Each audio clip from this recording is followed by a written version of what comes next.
Pertama-tama, apa sih perkembangan sosial emosional itu?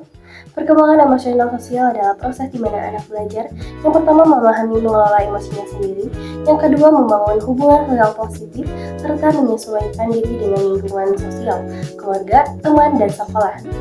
Anak SD umumnya berada pada usia 6-12 tahun, yaitu tahap operasional konkret menurut Piaget dan tahap industri inferiority menurut Erikson. Di tahap ini, anak mulai keluar dari dunia keluarga menuju dunia sosial yang lebih luas, yaitu sekolah dan teman sebaya.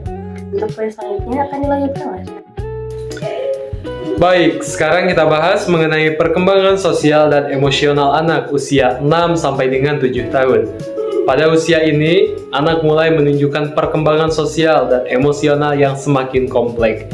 Mereka sudah bisa berinteraksi dengan teman sebaya, namun juga sering mengalami konflik kecil seperti mudah bertengkar dan kemudian berbaikan kembali. Hal ini wajar, karena anak sedang belajar memahami hubungan sosial serta bagaimana cara mengatur emosinya. Anak pada usia ini juga mulai sering berkomentar terhadap teman-temannya, yang menunjukkan tumbuhnya kemampuan sosial dan kesadaran terhadap lingkungan sekitar. Mereka bisa mudah tersinggung, tetapi perlahan mulai belajar memahami perasaan orang lain. Selain itu, anak cenderung ingin menyenangkan orang lain dan senang menjadi yang terbaik di antara teman-temannya. Pada tahap ini, mereka mulai bisa membedakan mana yang benar dan mana yang salah. Namun, terkadang anak juga mencari celah dalam aturan untuk mencapai keinginannya. Di sisi lain, mulai tumbuh pula kesadaran anak terhadap pandangan orang lain tentang dirinya. Misalnya, ingin terlihat baik di depan teman dan juga gurunya. Selain itu, anak usia ini mulai memahami perasaan malu dan mulai belajar tentang aturan-aturan sosial yang berlaku. Mereka juga mulai mengenal konsep keadilan dan rahasia. Menariknya, kemampuan ini menjadi bentuk keterampilan baru yang menuntut anak bisa menyimpan informasi. Meskipun demikian, pada usia ini anak masih mudah terlibat pertengkaran kecil, namun juga cepat untuk berdamai kembali. Secara keseluruhan, masa ini merupakan tahap penting bagi perkembangan sosial dan emosional anak. Disinilah anak belajar memahami diri sendiri, mengelola emosi, serta berinteraksi secara lebih matang dengan orang lain. Selanjutnya ada penjelasan mengenai perkembangan sosial emosional anak kelas 2 dan 3 pada usia 8-9 tahun. Pada tahap usia ini, emosional anak berkembang cukup pesat. Mereka tidak lagi hanya fokus pada dirinya, tapi juga mulai menunjukkan keinginan yang kuat untuk diterima oleh teman sebaya. Kemudian, hubungan pertemanannya pun masih bersifat labil dan mudah berubah. Nah, berikut ada berbagai perkembangan sosial emosional yang terjadi pada anak di usia 8-9 tahun. Yang pertama yaitu mulai suka menjadi bagian dari suatu kelompok. Di sini anak mulai merasa senang bergabung dengan kelompok atau teman tertentu. Ia merasa aman dan terbantu saat menjadi bagian dari kelompok itu. Contohnya yang biasa disebut sebagai sahabat main, genggengan, atau circle. Yang kedua bisa membedakan fakta, fiksi, dan fantasi. Di sini anak sudah dapat membedakan mana hal yang nyata dan mana yang hanya bohong. Contohnya, anak merasa raksasa di cerita Timun Mas itu cuman tipuan. Kemudian yang ketiga menunjukkan perubahan emosi ekstrim tapi cepat kembali seperti semula. Perasaan anak berubah secara tiba-tiba namun juga cepat mereda. Contohnya anak yang menangis tapi senang kembali karena dikasih permen. Yang keempat mulai melihat dunia kesehariannya dari berbagai sudut pandang yang berbeda. Di sini anak mulai menyadari bahwa setiap orang memiliki cara pandang dan pendapat yang berbeda terhadap suatu hal. Kemudian selanjutnya semakin menyadari pandangan orang lain tentang dirinya. Anak mulai peduli dengan bagaimana orang lain menilainya. Ia mulai mengatur penampilan dan sikapnya agar diterima dan dihargai oleh lingkungan. Yang keenam, mulai berbagi rahasia dan candaan dengan temannya. Di sini anak mulai membangun hubungan yang lebih erat dengan teman sebaya. Kepercayaan mulai tumbuh dan ditunjukkan dengan saling berbagi rahasia dan bercanda. Yang ketujuh, ingin bersikap baik tapi belum cermat dalam mengikuti perintah. Anak berusaha melakukan hal yang benar, tapi kadang belum sepenuhnya memahami makna dari instruksi yang diberikan. Contohnya, guru menyuruh untuk menghapus gambar di papan tulis, tapi anak malah menghapus semua bagian termasuk teks-teks yang penting. Kemudian, anak dapat memverbalisasikan konflik emosi yang dialaminya. Anak mulai bisa mengungkapkan perasaan atau ketidaksukaannya dengan kata-kata, bukan hanya lewat tangisan atau tindakan fisik. 9. Anak semakin menyadari perasaan diri dan orang lain. Di sini anak mulai menunjukkan empati. Contohnya, anak mengajak temannya makan bersama ketika temannya lupa membawa bekal. Kemudian, anak akan menunjukkan rasa malu terhadap sesuatu yang sudah mereka pahami dan rasa bangga terhadap sesuatu yang mereka kagumi. Rasa harga diri mulai terbentuk terbentuk. Anak akan malu jika melakukan kesalahan di depan umum dan bangga jika berhasil. Selanjutnya, anak mampu mengungkapkan emosi yang dirasakannya. Anak semakin mampu menyebutkan dan menjelaskan apa yang ia rasakan, baik itu rasa kesal, sedih, ataupun senang. Ini saya akan menjelaskan perkembangan sosial emosional anak kelas 4 sampai kelas 5 atau kurun waktu dari 10 sampai 11 tahun. Di sini saya akan menjelaskan beberapa poin. Yang pertama itu lebih bisa mengendalikan emosi tapi masih sering mengalami mood swing. Nah, di mana anak mulai belajar menahan marah ataupun sedih, tapi kadang perasaan anak itu cepat berubah, yang tadi awalnya kesal tiba-tiba ke senang.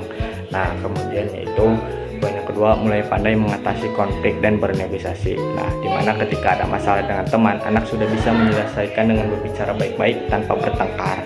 Nah, poin yang ketiga yaitu mulai mengetes sejauh mana mereka bisa mengubah batasan dan aturan. Nah, dimana anak suka mencoba melanggar sedikit aturan, misalnya tidur lebih malam hanya untuk tahu batasan yang boleh dilakukan, ya artinya anak itu bukan melanggar tapi penasaran dengan aturan tersebut. Terus poin yang keempat, mulai banyak mengambil keputusan untuk dirinya sendiri. Anak mulai ingin memilih sendiri hal yang ia sukai, seperti pakaian, teman, ataupun kegiatan yang ingin diikuti.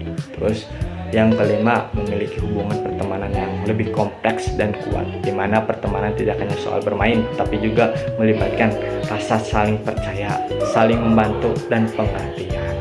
Terus poin yang keenam, lebih banyak aktif dalam kegiatan bersama teman, di mana anak senang melakukan kegiatan kelompok seperti bermain, berolahraga, ataupun mengerjakan tugas bersama-sama. Terus poin yang ketujuh yaitu bahwa pertemanan bukan hanya karena kesamaan minat.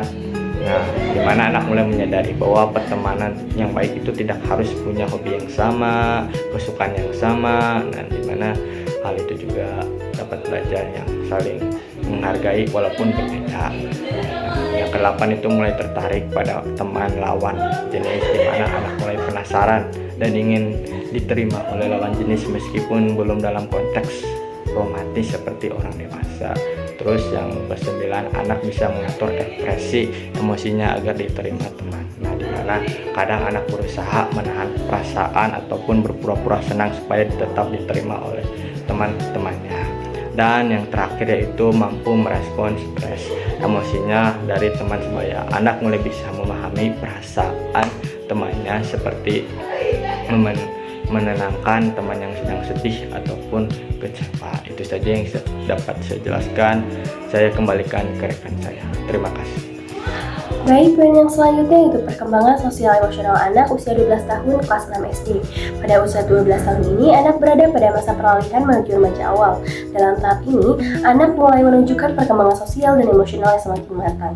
Yang pertama, anak sangat peduli dengan pandangan orang lain tentang dirinya. Mereka mulai memperhatikan bagaimana teman atau orang di sekitarnya mulai menilai sikap, penampilan, dan perilakunya. Namun, di sisi lain mereka juga mulai menyadari bahwa pengalaman dan emosi yang mereka rasakan bersifat unik dan tidak selalu sama dengan yang dirasakan oleh orang lain. Selanjutnya, anak mulai mampu membaca perspektif dan emosi orang lain. Mereka bisa memahami ketika seseorang sedang senang, sedih, atau marah, dan belajar bagaimana bersikap dengan empati dalam situasi tersebut. Kemampuan ini membantu mereka dalam menjalin pertemanan yang lebih baik. Selain itu, anak mulai mampu menentukan sudut pandang dalam melihat suatu masalah. Mereka tidak lagi berpikir satu arah, tapi mulai mempertimbangkan bagaimana kemungkinan dan pendapat orang lain sebelum mengambil keputusan. Anak juga mulai bisa mengendalikan reaksinya terhadap suatu hal, misalnya tidak langsung marah ketika kecewa atau berusaha menenangkan diri saat menghadapi masalah. Ini menunjukkan adanya peningkatan dalam pengelolaan emosi. Kemudian, anak mampu menempatkan diri di berbagai situasi dan lingkungan berbeda, seperti di sekolah, di rumah, maupun di lingkungan teman sebayanya. Mereka belajar menyesuaikan cara berbicara dan bertindak sesuai dengan tempat dan orang yang dihadapinya. Tidak hanya itu, anak juga mampu memahami nilai-nilai, norma, dan aturan yang berlaku di masyarakat. Mereka mulai bisa membedakan mana yang baik dan mana yang buruk, serta berusaha untuk berperilaku sesuai dengan harapan lingkungan sosialnya. Akhirnya, kemampuan anak untuk menempatkan diri dengan tepat dalam berbagai situasi menjadi tanda bahwa mereka mulai memahami kesadaran sosial yang baik dan siap menuju masa remaja yang bertanggung jawab yang lebih besar.